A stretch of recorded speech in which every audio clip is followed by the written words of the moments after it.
Alléluia. S'il y a quelqu'un qui vit pour louer notre Dieu, qui vit pour louer ce Dieu grand, qu'il élève la voix, et dise à son Dieu qu'il mérite d'être loué, adoré. Alléluia. Oh Dieu, je vis pour te louer. Oh Dieu, je vis pour te louer. Oh Dieu, je vis pour te louer. Oui, nous vivons pour louer notre Dieu. Et pendant que nous le louons, il est bon que nous puissions aussi l'honorer avec ce que nous avons mis à part. Parce que c'est lui qui donne la semence au semeur et du pain pour sa nourriture. Que nous puissions lui apporter ce qu'il a mis dans nos mains. Amen. Apportons nos offrandes et nos dîmes au Seigneur.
Seigneur, tu nous recommandes de t'apporter, Seigneur, ce que tu mets dans nos mains. Alors ce matin, nous t'avons apporté cela sans tristesse ni contrainte, parce que tu aimes celui qui donne avec joie. Et nous prions que tu agrées ces offrandes et ces dîmes pour la gloire de ton nom et que cela serve à l'avancement de ton œuvre au nom puissant de Jésus. Amen. Les offrandes sont bénies. Alléluia. Nous pouvons à présent passer au repas du Seigneur. Nous allons prendre nos Bibles dans le livre de Jean chapitre 6, versets 54 à 55, et je lis la parole de Dieu. Celui qui mange ma chair et boit mon sang a la vie éternelle, et je le ressusciterai au dernier jour. Car ma chair est vraiment une nourriture et mon sang est vraiment un breuvage. Amen. Bien-aimés, dimanche dernier, l'homme de Dieu nous a parlé de la porte étroite, selon Matthieu 7, versets 13 à 14. Il y avait deux chemins également, il y avait deux portes. Mais nous avons décidé d'entrer par la porte étroite. Et lorsque nous décidons de marcher par cette porte étroite, il y a le chemin resserré qui mène à la vie éternelle. Et le Seigneur dit que celui qui boit son sang et mange sa chair aura également cette vie éternelle. Il est bon que nous soyons disciplinés dans ce chemin. Il est bon que nous comptons sur le Saint-Esprit. Alléluia.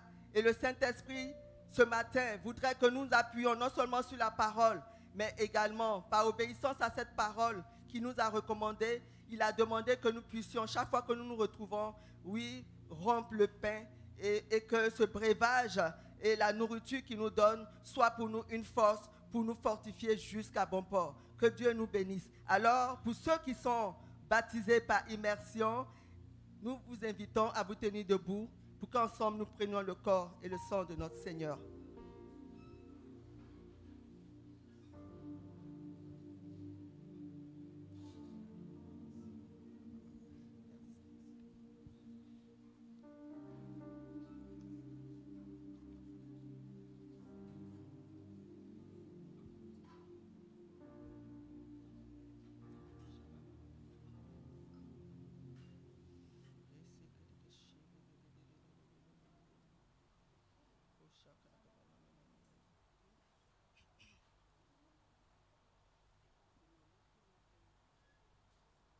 La Bible dit dans Matthieu 26, verset 26, que le jour où notre Seigneur devait être livré, il a pris du pain, il a rendu grâce et il a rompu. Après cela, il le donna à ses disciples en disant, « Prenez, ceci est mon corps. » Ensemble, nous pouvons prendre le corps de notre Seigneur. Amen.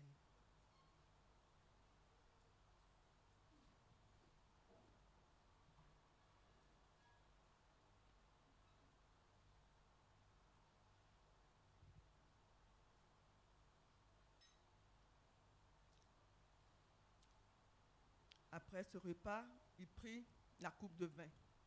Il rendit grâce. Seigneur, merci pour ce sang qui devient, pour ce breuvage maintenant qui devient ton sang. Nous le prenons avec action de grâce. Il le donna à ses disciples en disant, prenez, ceci est le sang versé pour la rémission de nos péchés. Nous pouvons ensemble prendre le breuvage de notre Seigneur.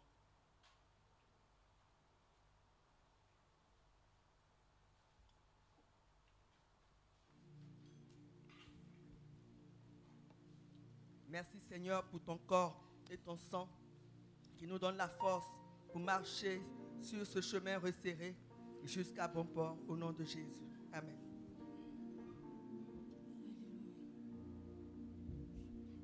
Merci Jésus.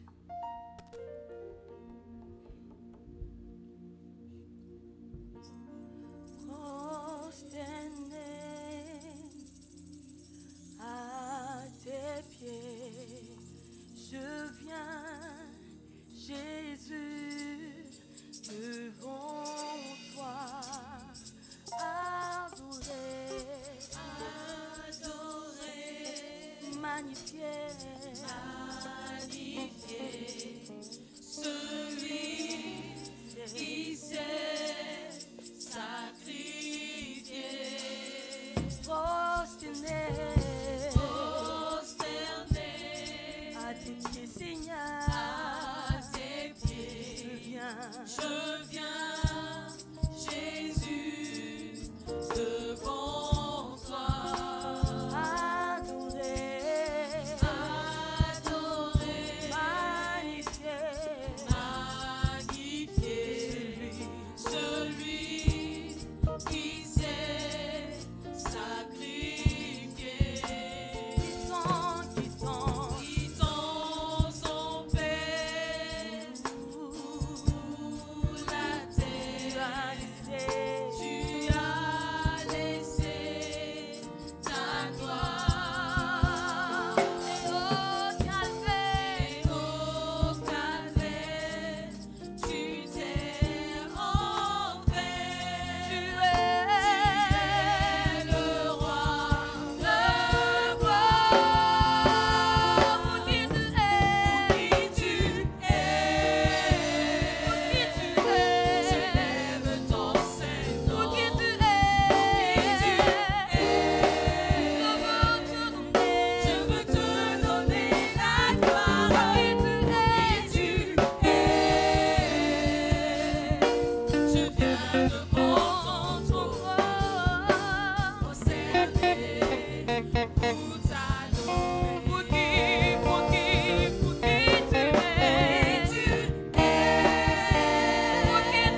ta grâce,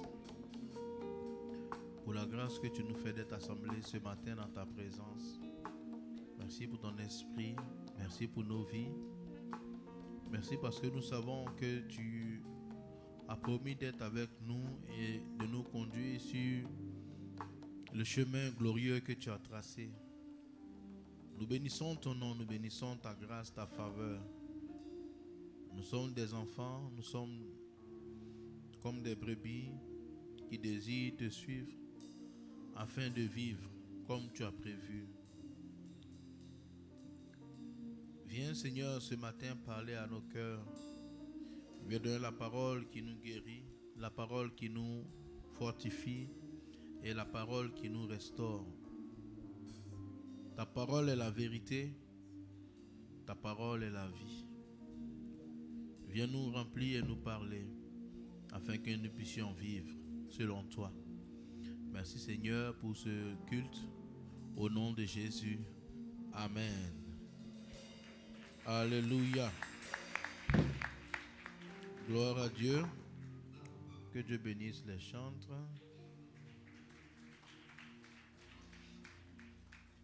Amen. Alléluia. Je vous salue dans le nom du Seigneur Jésus. Et nous sommes encore là ce matin dans la présence du Seigneur pour nous préparer à rencontrer Jésus. La Bible dit dans le livre de Amos chapitre 4 au verset 12, « Prépare-toi à la rencontre de ton Dieu, ô Israël. » Et le temps que nous faisons sur terre est un temps de préparation. Dans le livre d'Apocalypse, l'apôtre Paul pouvait dire que j'ai vu la ville sainte de la Jérusalem comme une épouse qui s'est parée pour son époux. Et la Bible parle de la rencontre avec Jésus comme des noces, les noces de l'agneau, un mariage, une union. Et l'Église est l'épouse de Jésus. Jésus est notre Sauveur, notre Seigneur. Jésus est aussi notre époux. Et nous sommes ses fiancés, entre guillemets. C'est spirituel. Il prend le mariage physique pour expliquer cette vérité spirituelle.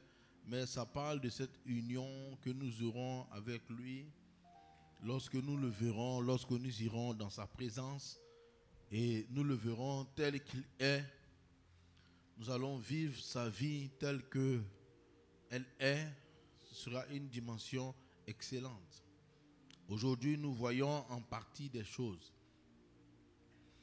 Et le temps que le Seigneur nous met sur terre, c'est un temps pour nous préparer à sa rencontre.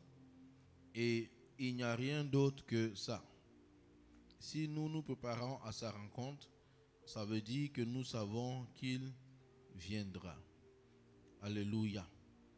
Et c'est pour ça que l'apôtre Pierre pouvait dire dans 1 Pierre chapitre 2 verset 11, « Bien-aimés, je vous exhorte comme étrangers et voyageurs sur la terre. »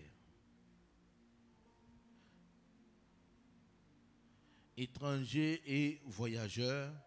Pourquoi? Parce que la terre n'est pas notre demeure finale, mais nous sommes de passage. Dans d'autres passages, on parle de pèlerinage. Et le pèlerinage, pour ceux qui connaissent le pèlerinage, ça se fait dans des lieux où on va accomplir des rituels et des rites, des actions, et on dit qu'on a fait le pèlerinage ou on a fini le pèlerinage. Et il dit donc, je vous exhorte comme pèlerins ou étrangers ou voyageurs à vous abstenir des convoitises charnelles qui font la guerre à l'âme.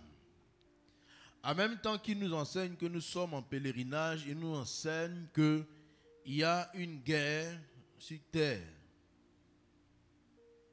qui se livre dans le corps de l'enfant de Dieu. Et cette guerre, nous devons en être conscients afin de pouvoir remporter les victoires sur les victoires pour être prêt. Jésus a déjà vaincu et nous marchons dans cette victoire. Jésus a vaincu parce que sur la croix, il a tout accompli. Et maintenant, nous venons juste réaliser ce qu'il a déjà fait. Et c'est pour ça que la victoire n'est pas difficile. Ce n'est pas une victoire où nous allons nous battre encore pour vaincre le diable. Non, Satan est déjà vaincu. Il est déjà vaincu. Néanmoins, il est toujours en activité et il va continuer maintenant à nous tenter. La Bible appelle Satan le tentateur. Le tentateur ou la tentation d'abord, c'est l'action ou être tenté, c'est être attiré vers le mal. Être attiré vers ce que Dieu ne veut pas. Et Satan est appelé le tentateur. C'est-à-dire qu'il nous pousse, il nous encourage à faire ce que Dieu ne veut pas, ce que Dieu n'aime pas. Et celui qui fait ce que Dieu veut, il vit. Et celui qui fait ce que Dieu ne veut pas, il meurt, il s'éloigne de Dieu. Alléluia. Et ici, Pierre dit, nous sommes des étrangers. Ça veut dire que nous allons partir. Mais sur la terre, il y a une guerre. Dans notre cœur, il y a une guerre. Et cette victoire, elle est déjà acquise. C'est pour ça que le thème, c'est comment conserver. Comment conserver. On pourrait dire aussi comment acquérir. Mais je préfère le mot conserver pour dire que la victoire est déjà là. C'est déjà écrit que nous avons la victoire. Il suffit de marcher dedans et on s'en sort. Il ne s'agit pas de dire est-ce qu'on va aller se battre, créer de nouveaux chemins, de nouveaux combats, de nouveaux... Non, non, non. Jésus a tout accompli. Jésus a tout accompli. Et le Saint-Esprit est venu nous conduire dans cette dimension de la victoire. Et le Saint-Esprit est venu nous aider à conserver les acquis que Christ a déjà obtenus pour nous. Le Saint-Esprit est venu nous aider à grandir dans ces acquis. Nous aider à conserver cela. Nous aider à encore avancer un peu plus. Parce que pour pouvoir conserver, il ne faut pas s'arrêter, mais il faut marcher, il faut avancer. Pour le rappel, nous avons vu que l'homme, il est un en trois, un corps, une âme et un esprit. Et la partie la plus importante de l'homme, c'est son âme. Son esprit est déjà disposé, comme Jésus a dit, l'esprit est disposé. La chair, Jésus a dit aussi que la chair était faible, mais il n'a pas parlé de l'âme dans celui de Matthieu 22, 41, 26, 41. L'esprit est disposé, mais la chair est faible. L'âme est au milieu. Et l'âme fait l'objet d'une guerre entre Dieu, la pensée de Dieu, entre Satan et la pensée de Satan. Mais nous sommes déjà dans la victoire. Et nous devons simplement obéir au Seigneur et avancer dans cette victoire. Satan veut nous pousser à faire ce qui est contraire à la pensée de Dieu. Le Saint-Esprit vient nous aider à faire ce que Dieu veut. Donc, quand il vient nous aider, ce n'est pas nous qui le faisons, mais c'est lui qui le fait en nous. C'est pour ça que j'ai dit que c'est facile. Parce qu'il vient en nous. Galates dit, si je vis, ce n'est plus moi qui vis, c'est Christ qui vit en moi. Et c'est lui qui agit en moi. Celui qui fait en moi les choses. De la même manière, si je peux prêcher aujourd'hui, ce n'est pas ma force, ce n'est pas mon intelligence, c'est Jésus. Si je peux lire la Bible et même comprendre la parole de Dieu, ce n'est pas parce que j'ai étudié plus que quelqu'un, c'est le Saint-Esprit qui éclaire l'intelligence pour qu'on comprenne les Écritures. Vous comprenez? Mon effort, c'est de lire, le Saint-Esprit, son effort, c'est de m'éclairer. Mais je n'ai pas besoin de gêner, de prier pour ça. C'est déjà un acquis, c'est une volonté, c'est un prêt. Dieu veut, Dieu a déjà... C'est pour ça qu'il est venu. Alléluia. Mais pour pouvoir conserver cette victoire, il faut s'asseoir et analyser sa vie. Alléluia. La Bible de Agé de chapitre 1 au verset 8. Ainsi parle maintenant l'Éternel des armées, considérez attentivement vos voies. Conserver la victoire demande de considérer sa façon d'agir et les résultats qu'on obtient. Il dit, vous semez beaucoup et vous recueillez peu. En d'autres termes, vous travaillez beaucoup, mais la récolte est mince. En d'autres termes, il y a de grands diplômes, mais il n'y a pas suffisamment d'argent pour vivre. Vous savez, l'enfant de Dieu, son salaire ou son train de vie n'est pas lié au train de vie du gouvernement du pays dans lequel il se trouve. Son train de vie est lié à sa relation et son obéissance au Seigneur. Alléluia. Jésus n'a jamais dit que l'homme vivra d'un salaire ou d'un gouvernement. Non. L'homme vivra de toute parole qui sort de la bouche de Dieu. L'homme vivra de la parole de Dieu. L'homme vivra par l'obéissance. Et par l'obéissance, le Seigneur est capable de nous faire vivre l'extraordinaire. Mais pour cela, nous devons comprendre les principes spirituels afin de sortir des chemins de l'échec. Et c'est pour ça que l'examen de conscience est important, parce que la religion veut que nous avancions sans réfléchir, mais la vie avec le Seigneur demande de s'asseoir pour analyser. Il dit, considérez vos voies. Vous semez beaucoup et vous récoltez peu. Vous mangez et vous n'êtes pas rassasiés. Vous buvez et vous n'êtes pas désaltérés. Vous êtes vêtus et vous avez chaud. Et vous n'avez pas chaud, pardon. Et le salaire de celui qui engage tombe dans un sac percé. Ainsi parle l'Éternel des armées, considérez attentivement vos voies. Considérez attentivement vos manières d'agir. Considérez attentivement vos manières de marcher. Et maintenant, il dit, montez sur la montagne, apportez du bois et bâtissez la maison. La maison dont il s'agit, c'est de notre être intérieur. Ça parlait dans le temps du temple de Dieu. Mais Jésus a dit que notre corps est maintenant le temple de Dieu. Et donc, il voulait dire au peuple que leur état de détresse était lié au fait que la maison n'était pas bâtie correctement, ou la maison était en ruine. Il dit, mais regardez, vous échouez, mais c'est parce que la maison n'est pas bâtie.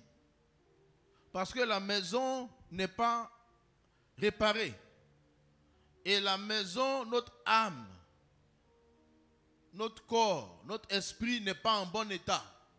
Et s'il n'est pas en bon état, les choses seront très compliquées. Accepter Jésus comme Seigneur et Sauveur, fait de nous des enfants de Dieu, de nouvelles créations, parce que l'esprit est né de Dieu. L'âme à la nouvelle naissance n'est pas changée. Le corps demeure tel qu'il est.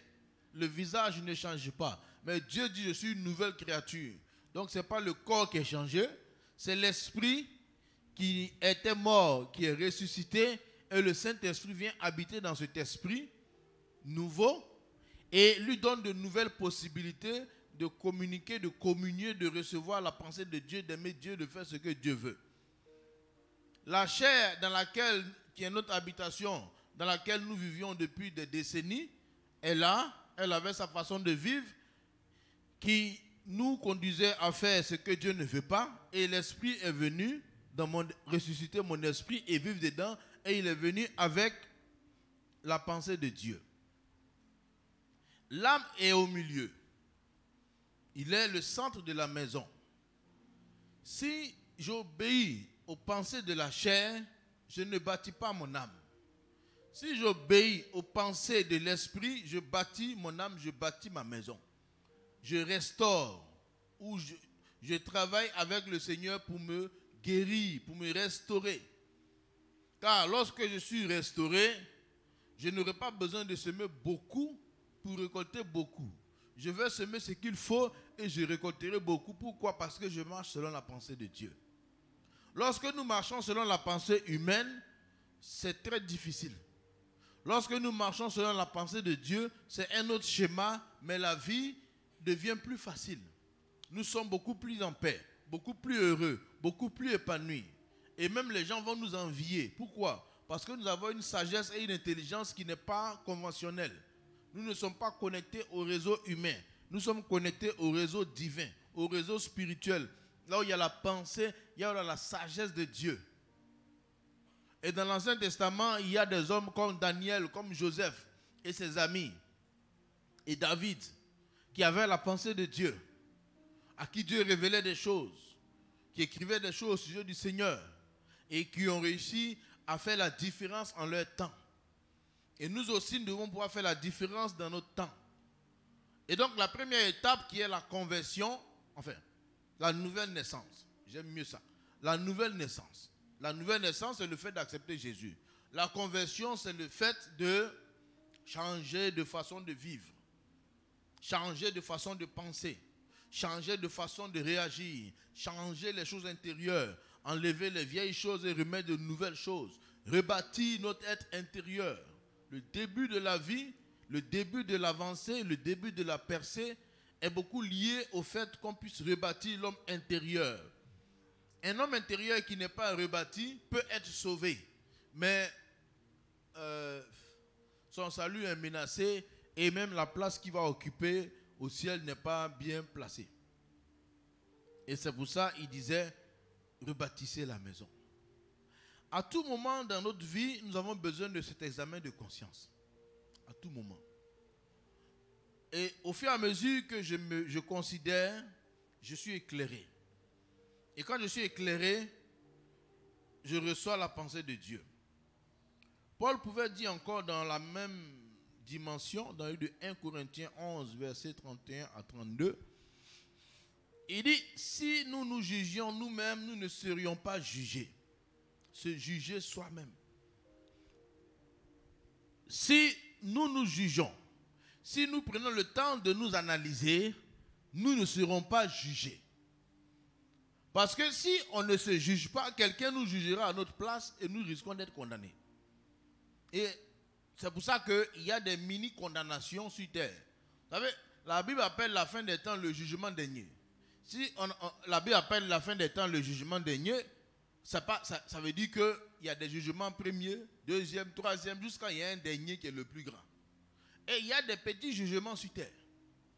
Des petits jugements. Qui ne sont pas jugements éternels, mais il y a le jugement dernier. Et pour ne pas tomber sous certains jugements, Paul dit, nous-mêmes devons nous juger. Nous devons nous analyser. Et il va au verset 32 pour dire, mais quand nous sommes jugés par le Seigneur, nous sommes châtiés par le Seigneur afin que nous ne soyons pas condamnés avec le monde. Vous savez, les jugements de Dieu, quand nous analysons, nous aident à faire la part des choses de nos vies. Il dit, nous ne soyons pas, afin que le jugement de Dieu, avant le jugement dernier, n'est pas un jugement de punition uniquement. Ce n'est pas un jugement parce que Dieu est fâché avec nous, il veut nous punir. C'est un jugement pour que nous considérons nos voies et que nous changeons d'attitude. C'est pour ça qu'il dit, quand nous sommes jugés, nous sommes châtiés par le Seigneur afin que nous ne soyons pas condamnés avec le monde. Donc, pour ne pas que nous soyons en enfer, condamnés avec le monde, Dieu permet certaines situations dans nos vies.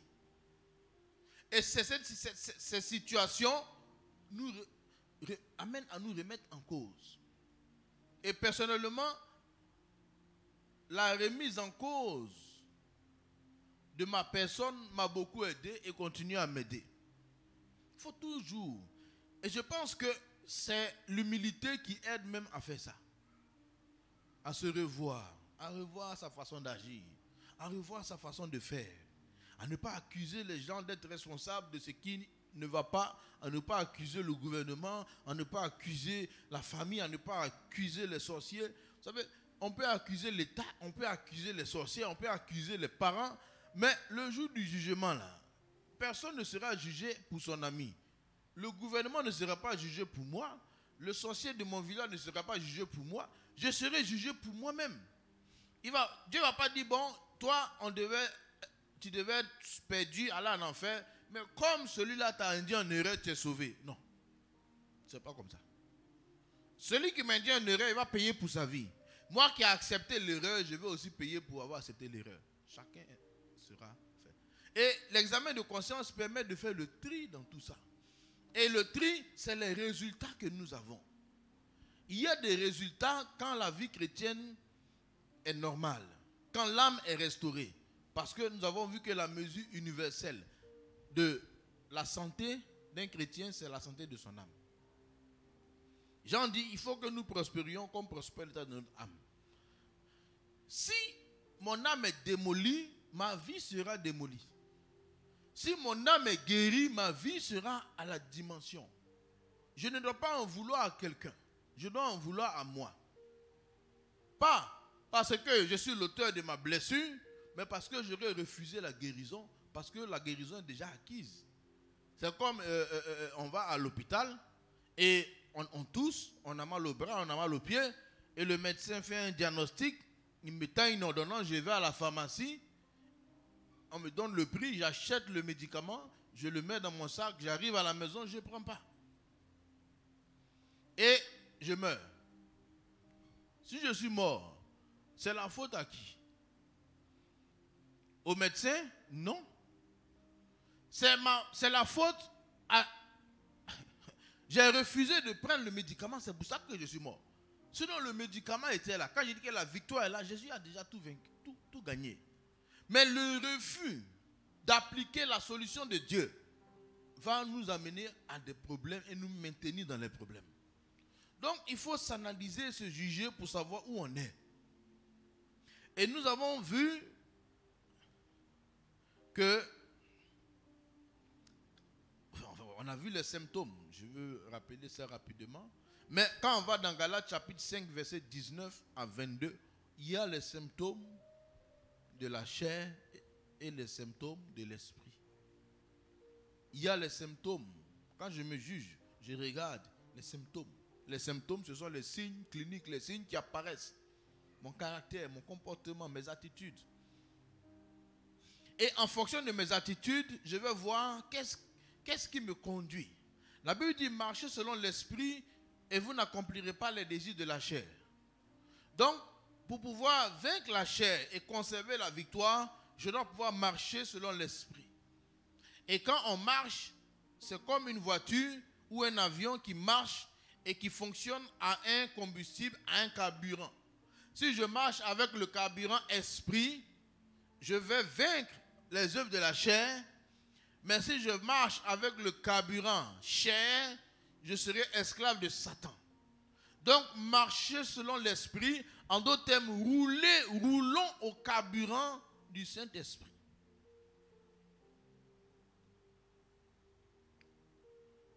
Et c'est là que Paul dit dans Romains chapitre 8, versets 6 à 7,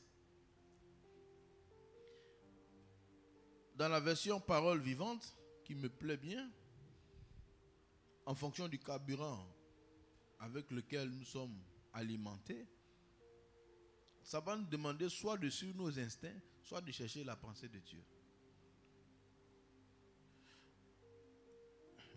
Parce que, bon, dans la version Louis II, il parle de l'affection de la chair.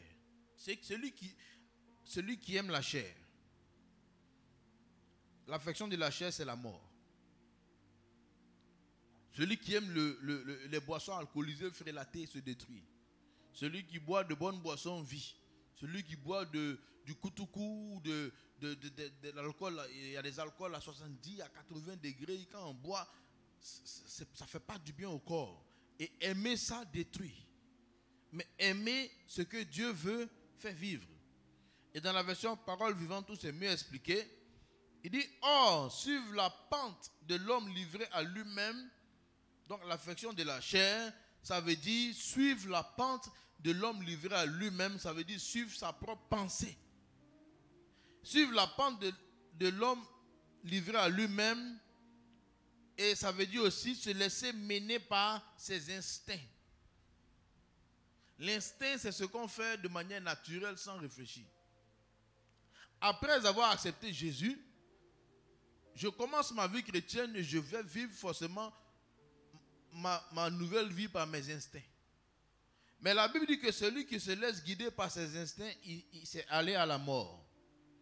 L'instinct, c'est ce que l'homme fait naturellement, simplement. Ce qu'il fait de première pensée. Et avant de devenir chrétien, on a vécu. En fonction de l'âge auquel nous sommes convertis, on a une façon d'agir. Et cette façon d'agir fait qu'on a des instincts qui sont de rejeter des gens, d'aimer des gens, d'avoir peur, de garder rancune. Chacun a ses instincts. Chacun a sa façon d'agir. Personne ne réfléchit. L'instinct, ce n'est pas la réflexion. Mais suivre ses instincts, c'est la destruction.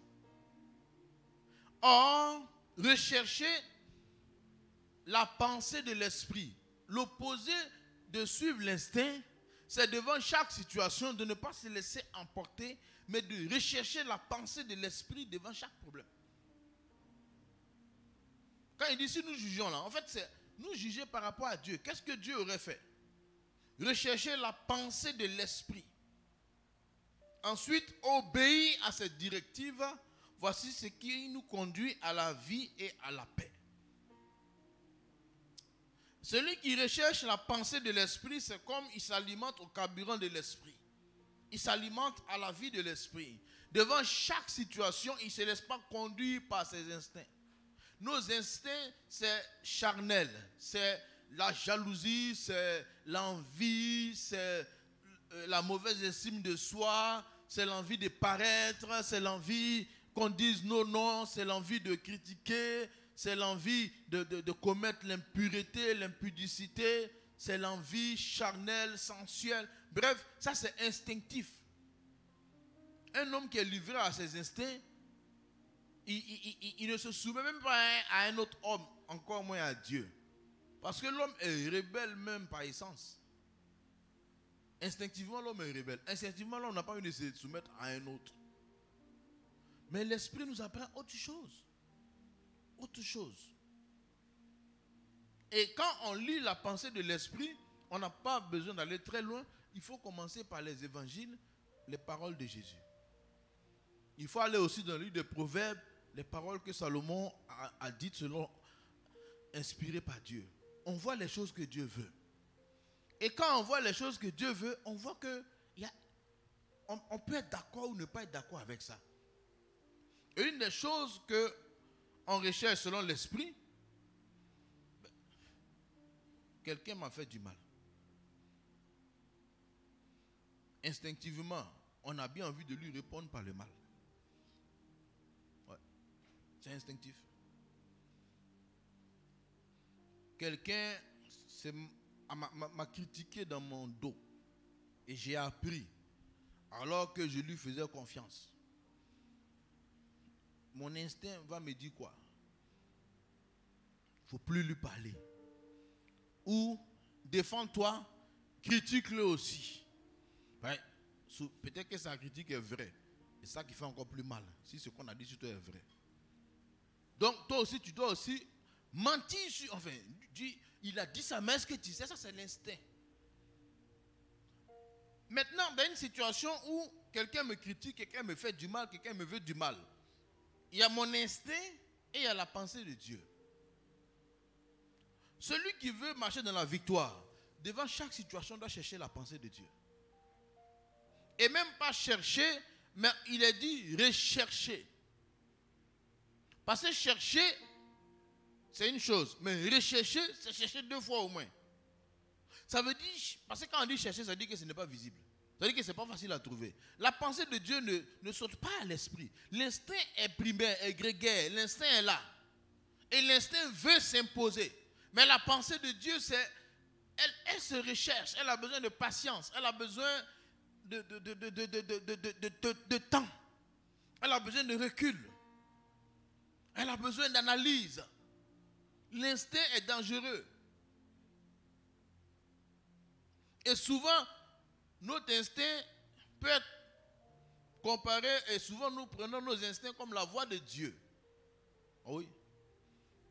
Et je me souviens d'une sœur, parce que quand, bon, il y a beaucoup de choses, si vous voulez, prenez les enseignements, écoutez, parce que je ne vais pas revenir dessus, mais quand on parle des œuvres de la chair, là, on parle de l'idolâtrie. L'idolâtrie, c'est les choses qui prennent la place de Dieu. Ça, ce sont des symptômes d'un homme malade spirituellement.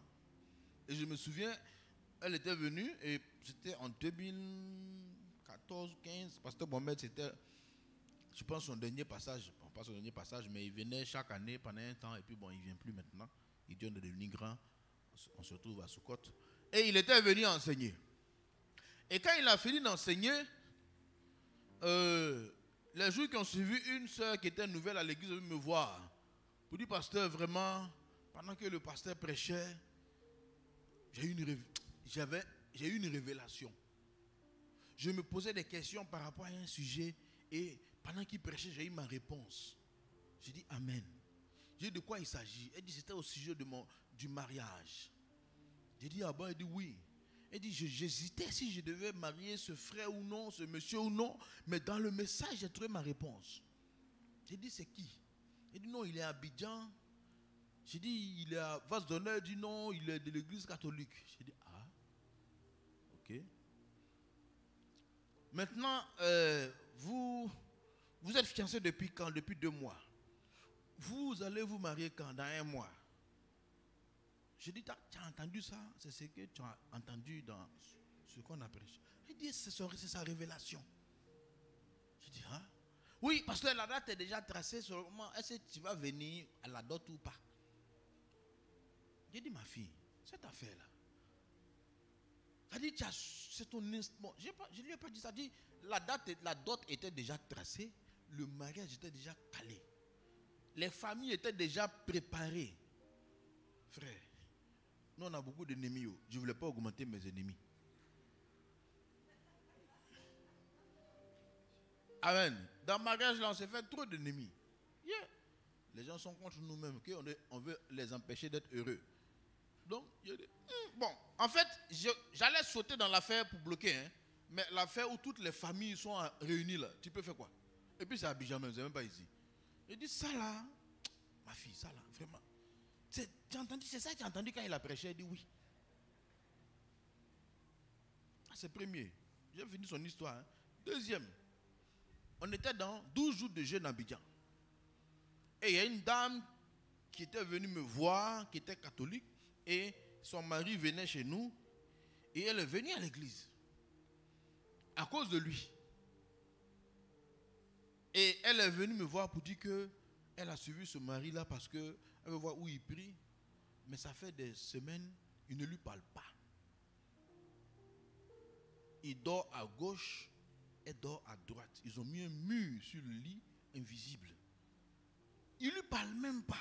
Elle ne comprend pas. Pourtant, ça fait 10 ans qu'ils sont ensemble. Donc, elle est venue voir. Elle m'a expliqué. J'ai dit, c'est qui? Elle m'a montré le monsieur de loin. Et donc, je l'ai appelé, mais quand tu appelles comme ça, tu ne peux pas aller directement sur le sujet. Donc, j'essaie de savoir qui il est. Et il était en jeûne. Il jeûnait. Hein? Et j'ai dit, ta femme, il dit non, que lui-même, en fait, ce qui se passe là, je ne comprends pas. Il va m'expliquer. Qu'il était marié il y a 25 ans. Et puis, il a divorcé. Maintenant, 12 ans après, il a vu celle-là, il a marié. Ça fait 10 ans, c'est ensemble. Donc, lui, il pense que ce n'est pas sa femme. Je dis, ah frère, et celle que tu as laissée là, elle s'est mariée? Il dit oui. Je dis, comment tu veux ton affaire?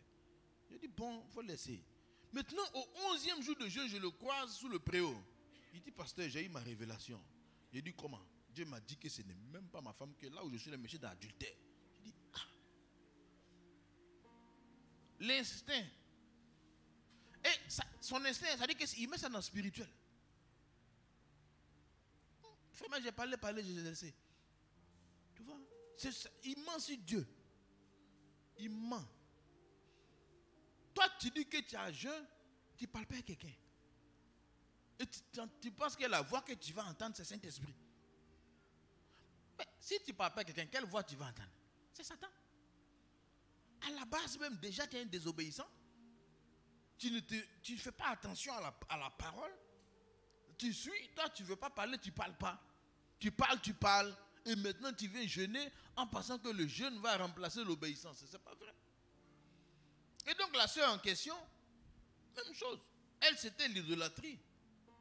Les œuvres de la chair. Hein, a dit qu'elle aimait tellement le monsieur qu'elle a trouvé sa révélation dans le message. Que, oui, tu sais, souvent, les prédications sont des prétextes aux gens pour faire les fausses choses. Mais en fait, ils avaient décidé il y a longtemps. Donc quand tu as dit virgule, il dit oui, la virgule, là, il parlait de moi.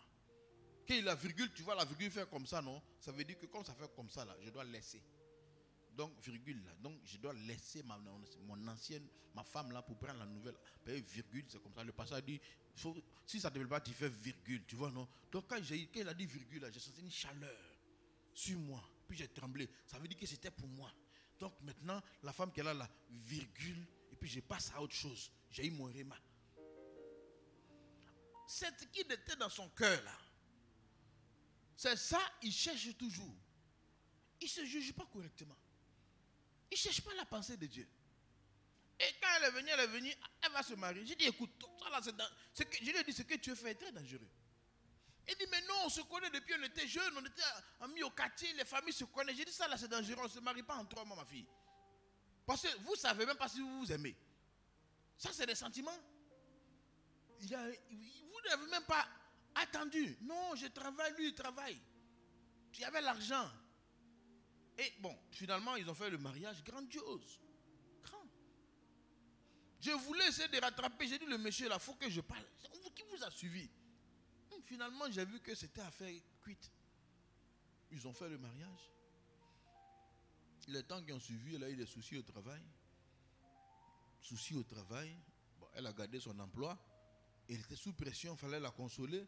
Dans la même période, lui dit, il a fait songe que ce n'est plus sa femme.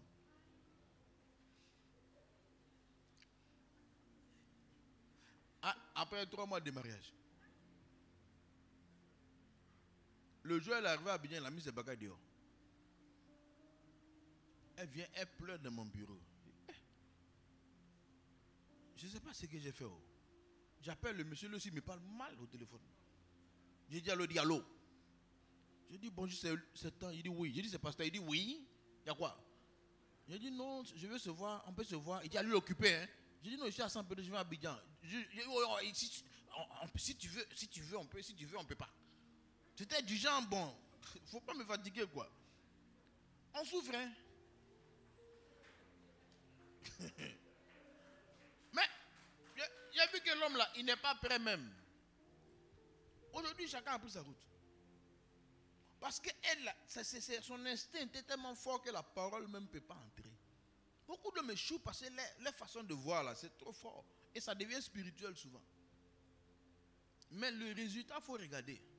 Et si tu remarques, parce que de toute façon, un homme que tu vois aujourd'hui qui échoue là, il a agi de la même manière il y a 5 ans il a échoué. C'est-à-dire, l'homme ne change pas sa façon de vivre il y a longtemps. Si, dans le temps, il avait considéré cette voie, cette façon de penser, et puis il avait vu que ça avait échoué, il n'allait plus se faire confiance à ça. Je ne sais pas si vous pouvez comprendre. Il y a des gens qui disent Dieu m'a dit que tant.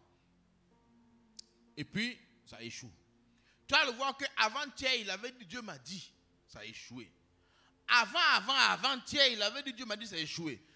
Ton Dieu qui échoue chaque jour, là, il ne faut plus lui faire confiance. Ton Dieu m'a dit, parce que ce n'est pas Dieu, c'est ton instinct, c'est ta façon de voir que tu prends pour spiritualiser. Mais il faut considérer, tu sais beaucoup tirer quand tu parles. C'est que tu es en train de vivre dans la défaite constante. Tu es en train de suivre tes penchants naturels. L'humilité veut qu'on reconnaisse au moins que le chemin n'est pas bon. Alléluia. Concevez la victoire. Satan est rusé. La Bible dit que quand il vient attaquer, il se transforme en ange de lumière. Il ne vient pas poilu, avec des poils et des cornes. Non, il vient beau, sapé, avec de belles idées, parfumé, tout ça. Pour te séduire. Mais il faut rechercher la pensée de Dieu. Les hommes qui veulent s'en sortir doivent, dans chaque situation, Dieu dit quoi? Et Jésus dit, vous sondez les Écritures. On dit de lire la Bible, mais des fois on sonde les Écritures. On cherche dans la parole des réponses aux questions qu'on se pose. Alléluia. Ça, c'est la démarche des vainqueurs. C'est-à-dire, quand il a une situation, il va voir qu'est-ce que la Bible dit à ce propos. Et souvent, très souvent, ce que la Bible va dire là, ce n'est pas ce que nous on veut. Ce n'est pas ce qui nous arrange. Maintenant, qu'est-ce qu'on va choisir? notre instinct ou la parole. Les gens qui conservent la victoire, c'est ceux qui, dans la situation, conservent la parole au détriment de leurs émotions, même si ça leur fait mal. Ils obéissent au Seigneur. Et plus ils obéissent, plus ils consolident leur position en Christ. Plus la victoire appelle une autre victoire. Alléluia. Paul dit, si on se juge, on ne sera pas jugé. Si on se regarde nous-mêmes là, on n'aura pas de... Il y a des problèmes à éviter. Être jugé parce que... Être jugé, ça veut dire payer la conséquence d'une mauvaise action. Je donne un exemple simple. 10 000 offrandes, 10 000 là. Chacun, on ne fouille pas compte bancaire ici pour savoir qui a payé, il touche combien. Celui qui ne paye pas, c'est son affaire. Il sera jugé par ça. Ça veut dire qu'il va sentir. Hein? Oui. La dîme là. Ça y a une loi qui dit qu'il faut apporter la dîme. Je vais menacer le dévoreur et je vais répandre la bénédiction en abondance sur ta vie. Ça c'est une loi. C'est un principe. Maintenant moi je m'analyse d'abord avant d'être jugé. Parce que si jamais, quand j'apporte la dîme, j'apporte, parce qu'on dit payer, mais ce n'est pas tellement payer, c'est apporter. Dit apporter à la maison du trésor la dîme et les dîmes et les offrandes. Et vous verrez, si je ne menace pas le dévoreur, et pour vous, j'ouvrirai les écluses du ciel pour répandre sur vous la bénédiction. Donc la dîme répond à un principe qui menace le dévoreur, un, deux, qui ouvre le ciel pour amener de nouvelles idées, pour entreprendre, pour s'en sortir, pour sortir de la misère et autres. C'est un schéma. Le non-paiement, le non-respect dans la durée amène le dévoreur. Le dévoreur, c'est quoi? Tu as encaissé 600 000. Il t'amène un problème de 847 000. Tu as encaissé 4 millions. Il t'amène un problème de 8 757 000. Ça dit, dévoreur là, il mange toujours qu'à Pépin, mais il mange tout. Pépin, il mange tout. Quand le dévoreur est là, frère, c'est dangereux. Hein? Ça, c'est un jugement. Ce n'est pas la fin du monde, c'est sûr que ici, ça se passe. Donc, si quelqu'un se juge, c'est ce genre de jugement qu'il n'aura pas. C'est ça qu'on dit. Si quelqu'un regarde sa façon d'agir, il y a des conséquences qu'il n'aura pas. Vous comprenez? Si quelqu'un garde des rancunes, il sera jugé. Il va avoir des conséquences. Qu'il veut ou non, il sera jugé. Ce n'est pas Dieu, c'est une loi. Celui qui garde des rancunes, la Bible dit que le soleil ne se couche pas sur votre colère, ne donnez pas accès au diable. Donc le jugement de garder la rancune, c'est ouvrir la porte à Satan. C'est un jugement. Donc si je juge mon cœur, que mon cœur est rancunier, ce qui est une œuvre de la chair, mais j'ouvre la porte à Satan. Donc, si je vois que Satan est entré, mais je dois analyser par où il est entré. Qu'est-ce qui a permis qu'il est entré? Mais c'est ce que j'ai gardé. Donc, il y a des petits jugements comme ça qui sont dans la Bible. Et puis, il y aura le jugement dernier à la fin des temps. Mais ça, c'est des jugements terrestres. C'est des petits trucs. On peut sortir facilement de ça. Mais c'est l'analyse de tous les jours qui nous maintient dans la victoire. Le mépris de ces choses nous maintient dans la défaite. Morale, émotionnelle, tout. Tristesse, dépression, c'est le non-respect des principes de Dieu. C'est vivre selon ses instincts. Il ne faut pas vivre selon ses instincts. L'instinct, là, c'est les animaux qui vivent selon l'instinct. Et la Bible appelle les païens l'homme animal. Et les chrétiens, bébé, l'homme charnel. Mais l'homme charnel et l'homme animal se ressemblent parce que les deux vivent par instinct. Et quand les bébés sont enfants, ils vivent par instinct aussi. L'enfant, tu sais, c'est laver là. Ce n'est pas inné dans l'homme. Hein? L'homme n'aime pas se laver. Regardez quand on lave un bébé. Est-ce qu'il sourit? Qui a déjà vu un bébé qu'on lave? Il chante. Il fait quoi? Souvent tu penses qu'on le frappe, non? On le lave seulement. Et l'eau là même n'est pas glacée même. C'est bien tiède. Mais il est énervé même. C'est-à-dire que tuer Cabri là, c'est dans le corps de l'homme il y a longtemps. Hein? Mais c'est parce que nos parents nous ont obligés à nous laver jusqu'à maintenant c'est resté. Mais il y a des gens, jusqu'aujourd'hui, ils ne se lavent pas. Ou dans une semaine de 7 jours, ils se lavent 2 fois. Mon frère, il y a des gens, je suis sûr. Je ne sais pas s'il y en a ici, mais il y en a. Et puis, ce n'est pas que les garçons, il y a des femmes aussi. Il y a des femmes qui tuent Gabriel. Ah, et toi aussi. Elle pense si elle a mis parfum, ça a caché. Mon frère, odeur de parfum plus odeur de tuer Gabriel, là, ça donne un parfum bizarre. Tu es assis devant ton voisin et il dit, ah, qu'est-ce qui se passe? Parce que ce n'est pas parfum, c'est pas chose, c'est façon. Mais parce que c'est son instinct. Lui, il est arrivé la nuit, il est fatigué, il dort.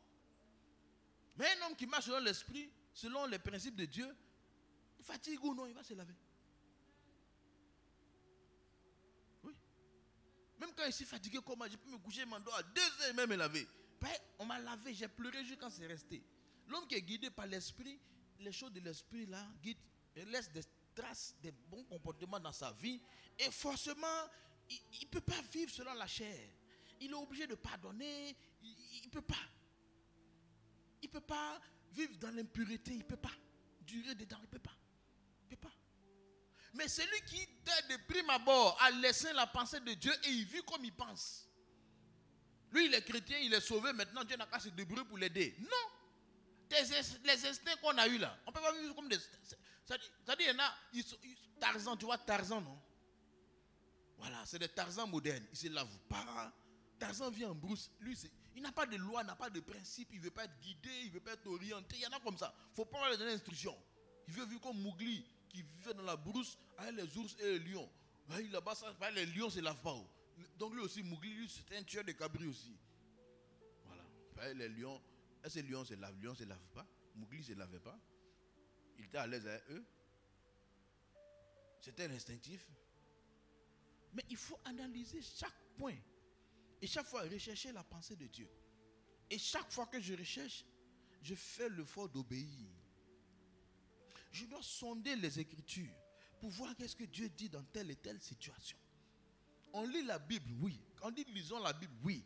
Mais Jésus dit vous sondez les Écritures. C'est plus profond. Ce n'est pas simplement lire, c'est sonder pour juger son caractère, son comportement. C'est regarder. Est-ce que j'ai fait la même? Dieu aime ça. Ou bien c'est moi qui aime ça. Qu'est-ce que Dieu aime? Maintenant, ce que Dieu aime, est-ce que je le fais?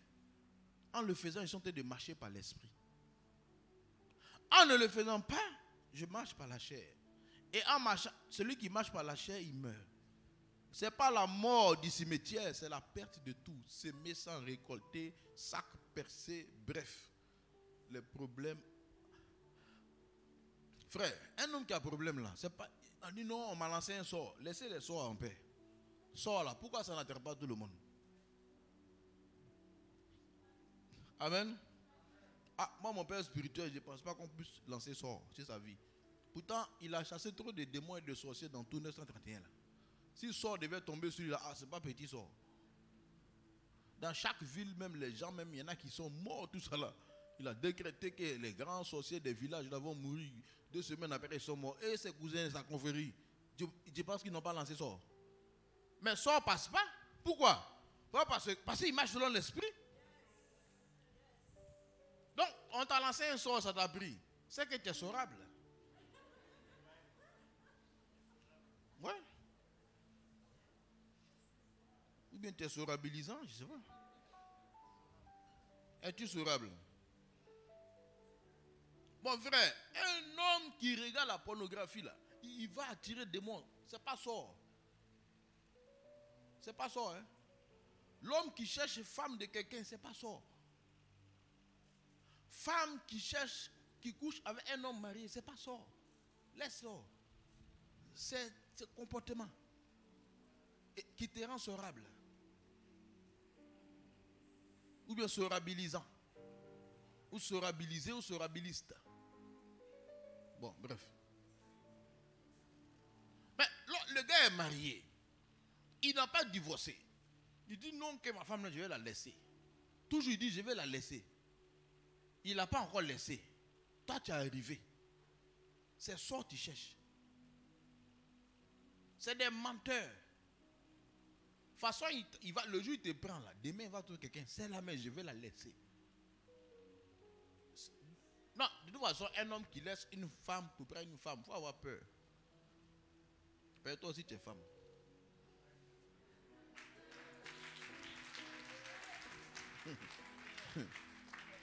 Ouais, tu n'es pas garçon.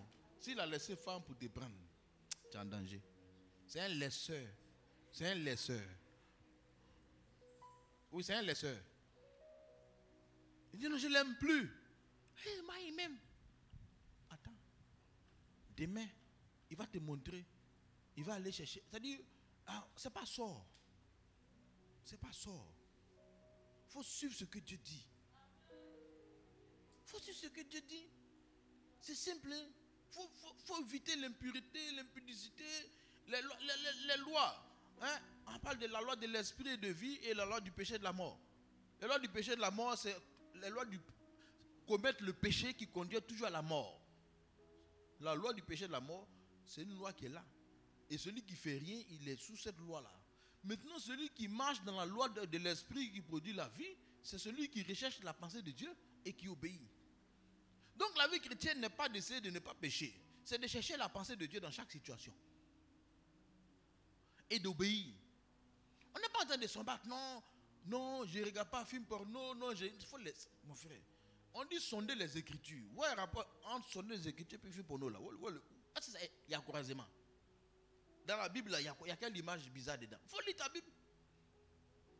Il faut lire les livres chrétiens. C'est pas si tu es toujours sur ton téléphone ou bien sur les télé. Enfin, chaque chose a son coin où on le trouve. C'est parce que tu es arrivé là. C'est parce que l'autre était à Sodome et Gomorrhe qu'il est parti voir des Sodomais et des Gomorais. Que le feu a brûlé tout, y compris sa femme. Si l'autre n'est pas là habité là-bas, pourquoi avoir problème? On dit l'autre même, il a tourmenté, son âme était tourmentée par ce qu'il entendait et voyait. Chaque jour, il entend sodomie. J'ai tué la fille là, j'ai tué l'homme là, j'ai tué ça, j'ai tué la petite, j'ai tué le petit, j'ai tué la petite, j'ai tué là, ça dit quoi? C'est tuer mon frère. Elle n'est pas morte, non, c'est un tuage. Donc, tu as tué. Toi aussi, j'ai tué la petite. Toi aussi, maintenant, quand tu sois maintenant, tu dis, on va tuer, on va me tuer. On va te tuer. Tu veux mourir, ouais. On ne peut pas te tuer, il faut chercher la vie. Alléluia. Que Dieu nous aide à marcher par son esprit. Parce que marcher par l'esprit nous aide à marcher dans la victoire. Les gens qui marchent par l'esprit sont bizarres. Parce qu'ils ne font pas tout ce que tout le monde fait. Ils aiment ceux qui ne les aiment pas. Ils font du bien à ceux qui leur font du mal. Ils sont détraqués pour les hommes. Mais ils sont sages aux yeux de Dieu. Alléluia. Et c'est des gens qui sont toujours dans la victoire. Satan même ne peut pas s'approcher parce que les anges campent autour de ceux qui marchent par l'esprit. Il a entouré des anges de Dieu. Mais celui qui marche selon la chair, les anges même vont laisser. C'est comme tu as les enfants qui vont au WC. Tu sais quand l'enfant va au WC là, quand il sort, il ne suit pas son derrière. Tu vois l'enfant avance, mouche le suit. Il n'a pas appelé les mouches. Hein. Il y a quelque chose sur lui qui attire mouche. Donc, si tu es plus mouche, il faut enlever ça. Sinon, les mouches n'ont pas de nom. Il n'y a pas la mouche qui s'appelle Albert, ni la mouche qui s'appelle Hubertine. Non. On ne connaît pas les noms. Mais si tu as ce qui les intéresse, ils vont te suivre. Donc, le problème, ce n'est pas sort. Il faut enlever ce qui l'intéresse, ce qui l'arrange. Pour prendre ce qui n'aime pas là, et que Dieu aime. Tu seras suivi par la pensée, les anges de Dieu et la présence de Dieu et la sagesse et l'intelligence divine. Frère, quand quelqu'un marche selon l'Esprit de Dieu, il reçoit la sagesse de Dieu. On va insister dessus. Parce que la sagesse de Dieu, là, ça fait qu'on s'en sort. Vérité, hein?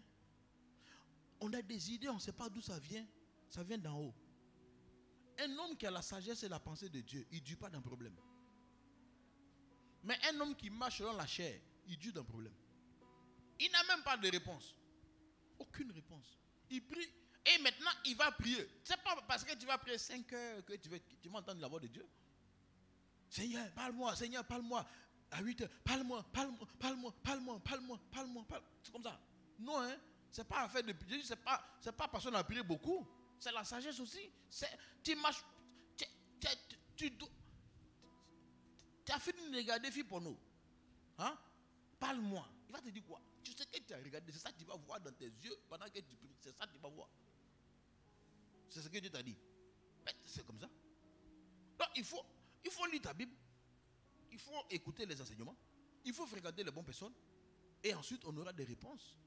Mais ensuite, on développe la sagesse. Parce que les péchés de la chair, les péchés terribles, mauvais, zinzin, là, ça détruit, ça rend bête. Ça rend, bon, excusez-moi du mot.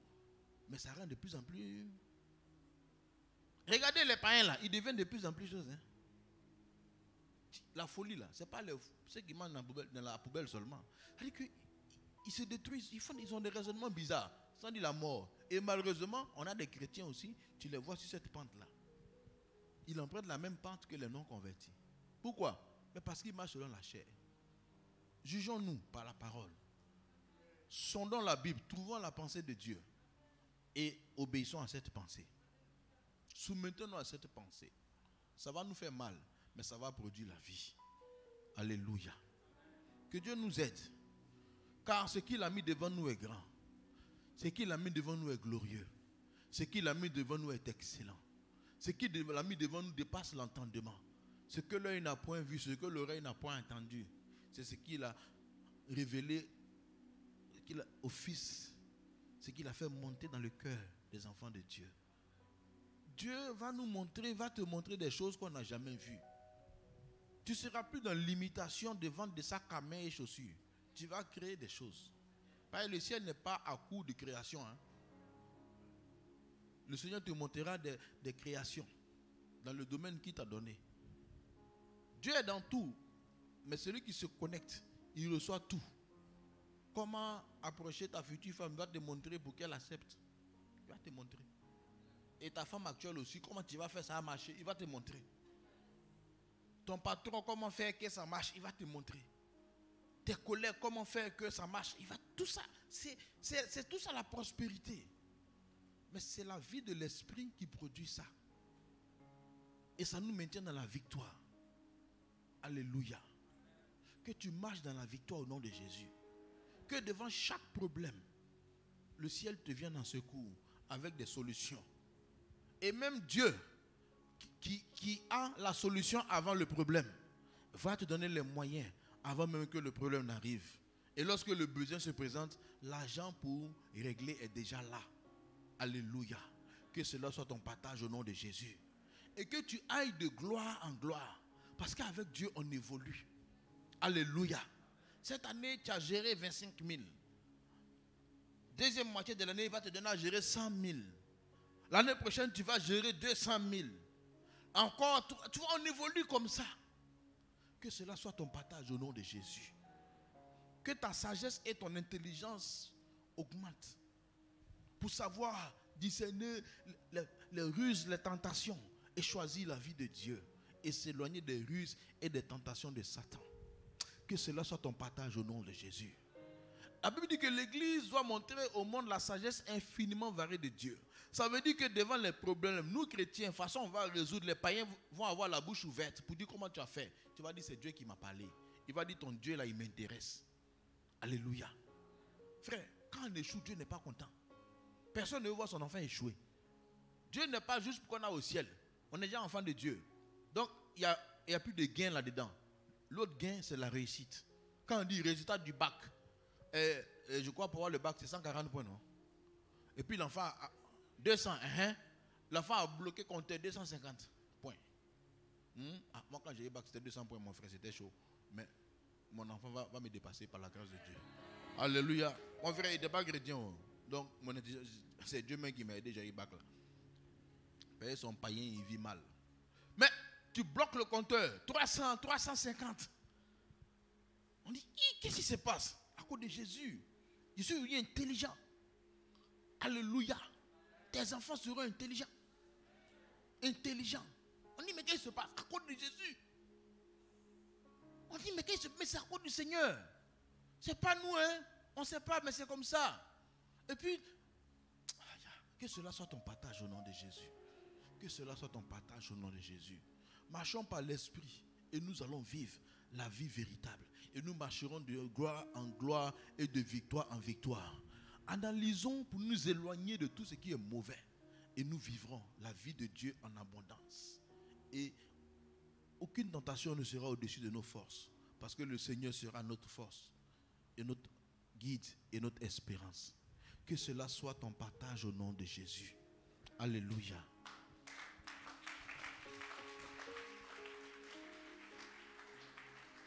Seigneur, tu es notre force, tu es notre assurance, tu es notre bouclier, tu es notre retraite, tu es celui qui nous assure. Tu dis que non pas vivre, nous devons nous analyser pour ne pas vivre selon nos instincts, mais vivre selon ta parole. Seigneur, que chacun à son niveau, par rapport aux difficultés qu'il traverse et par rapport aux besoins qu'il a, reçoive maintenant la visitation de ton esprit.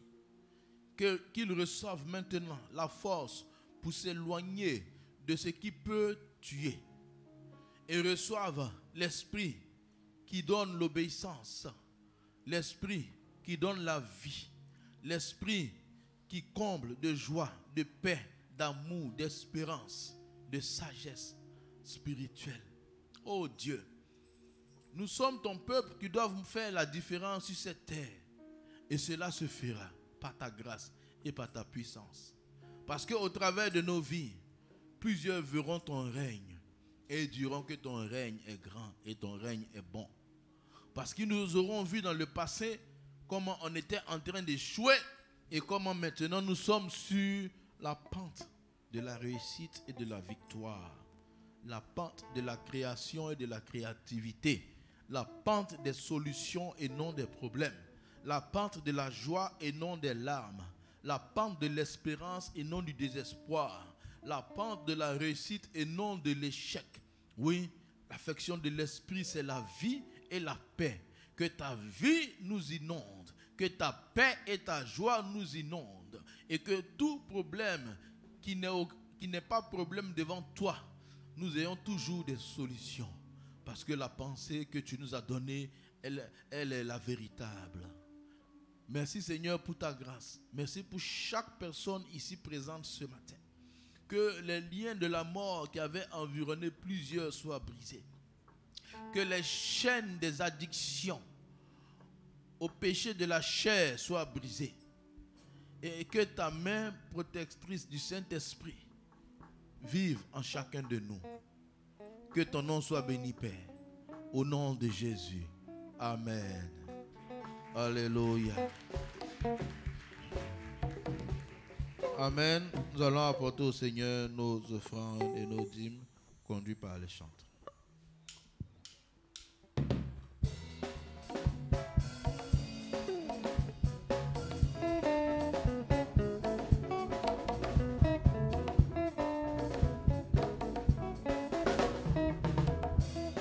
Seigneur, c'est toi que mon cœur désire.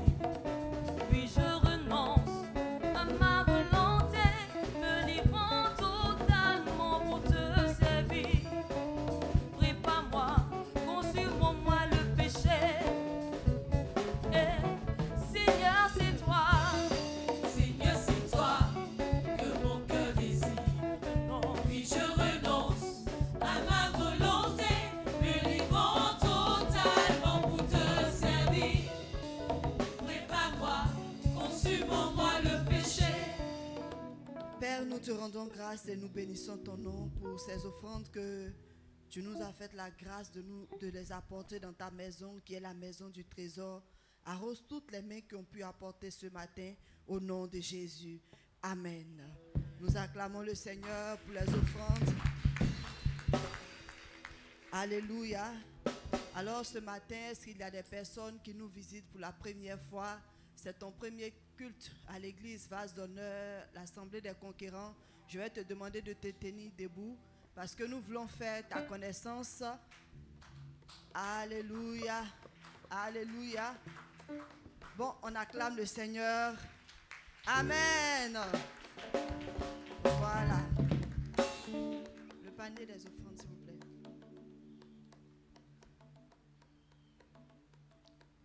Alors rapidement au chapitre des annonces, je tiens à rappeler que nous reprenons nos matinales. Alléluia. Est-ce que tu peux acclamer le Seigneur pour cela? Les amoureux des matinales, amen.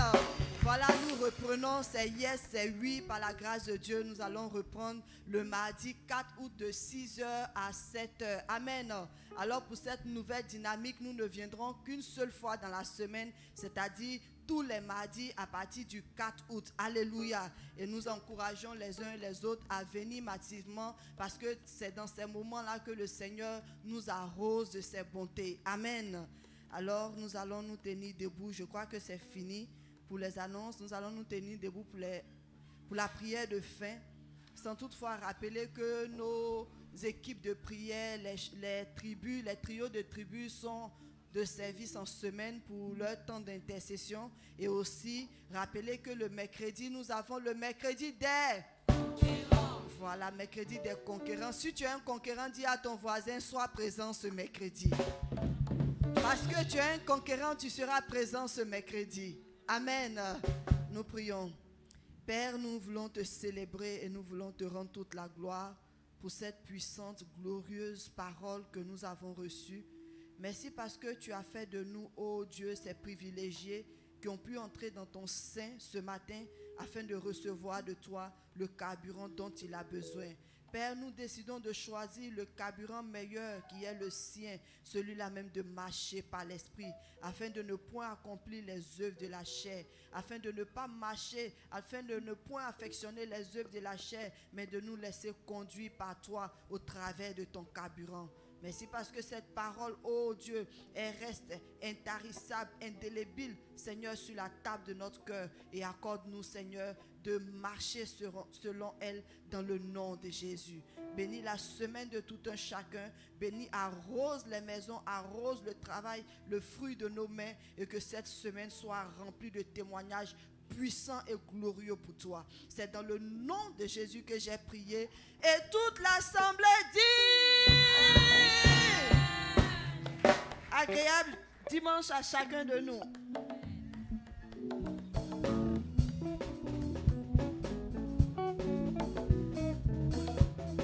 Seigneur, c'est toi.